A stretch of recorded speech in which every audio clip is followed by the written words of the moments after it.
I think they economise on space. I think all new homes, because the plots are very small, you get small rooms. Well, with a new home design, I feel like, because I work on them, they never have any cove and they scrimp on the skirting board. It's like living in a box room. Generally fine, a little bit small, I think, because we're a bit more economical with the space nowadays, I think. New home designs, quite strongly actually. Yeah? Any opinions? I think it's all about how they fit into the community, as well as actually design and functionality.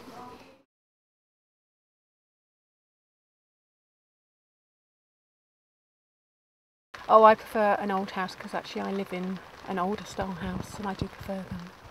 I like the design of old homes. I think the sort of aesthetic values are great, and I think that's where we fall down in this country on new homes. I think they've become too much of a box and they have no distinctive design patterns to them. Oh, I think they have to reflect the character of the area they're built in and using the materials of the area.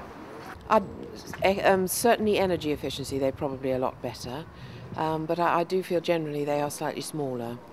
I don't think they're very well built, particularly. I don't know, I think old homes have stronger structure and better walls and soundproofing and things like that, cupboards, space generally.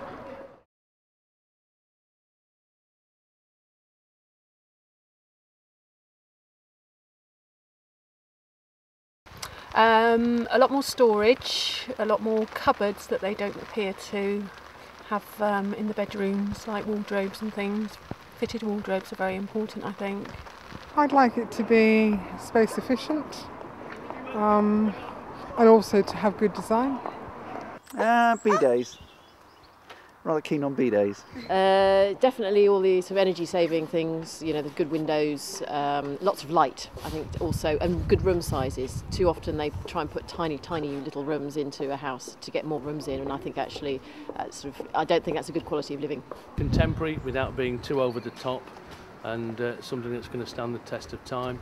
Kitchens, bathrooms especially, so granite top kitchens, good lighting, and bathrooms that are functional, and a little bit more than just the old-fashioned bath. You need shower, and space.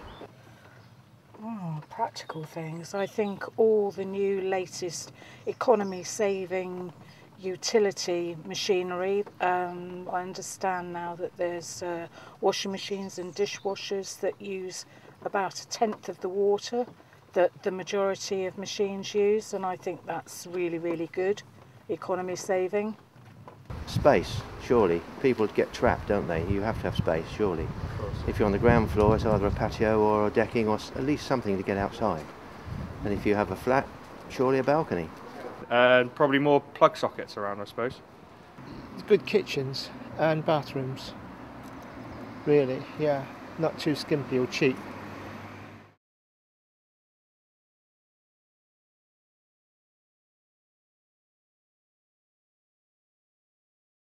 I've lived in Australia now 6 years. Different house design. The main room there is called a family room, which normally encompasses a meals area, the kitchen, and a sitting area. That becomes the central point of the house.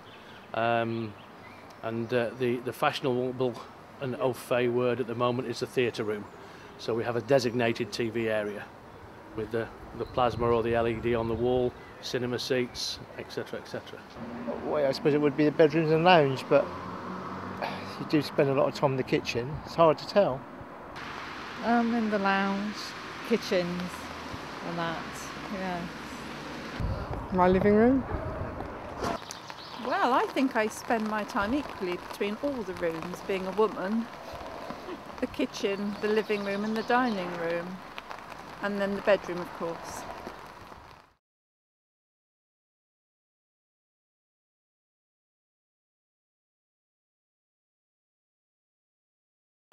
No, they could be a lot better, the locks could be better. Yeah, there's a lot more improvements could be made yet. Any ideas? Well, mainly I think we could have better lock-in, more electronic stuff put in. No, I don't think so actually. I think they should put a lot more modern features in, like the lighting and the sound systems that they can do now. good idea if they got one button for everything. Yeah. One button fits, doesn't it? I like to see more things like Wi-Fi maybe sort of considered in the house. If you keep with the technology, then yes, because you've got the remote control gates. Yeah, the big like one, that. the big ones we do in sandbanks do, because there's lifts, there's bloody 9 million lighting for each room. You control the heating for each room. There's always speakers and that. So I suppose the higher grade ones have kept up with technology. I think if you're looking at 1.1 million, they usually are quite good because they've got all the inbuilt sound systems, underfloor heating, jacuzzi baths and special showers. But if you're looking at a standard house between 175 and 250, they're usually very basic, and the technology doesn't come into it. Central locking? Oh, I hadn't thought about that. Yeah, could be. That C-bus system, I don't know whether it's anything to do in the UK. It's something that goes into houses in Australia, which is a computerised electrical system. So you plug your computer in, you can type in when you want your lights to come on, when you want your fire to come on, when you want the curtains to close. Yeah. So depending on how much you spend, depends on how elaborate that system can be. And there's always one button which then shuts everything down.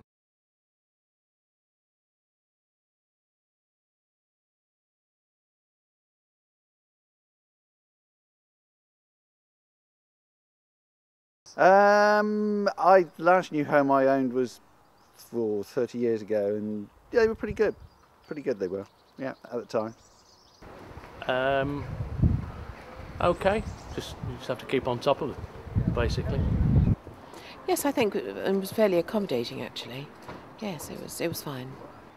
Some of the workmanship can be a little bit cut sometimes, just because it's money at the end of the day. And because it's all on price work, it's like, get that done quick. Oh yeah, that looks good. Not very good actually at the time, and there was a lot of work to be redone afterwards. You know, initially it seems to be spanking new and wonderful, but actually after a while all the cracks appear, and it tended to be a bit of a shoddy job.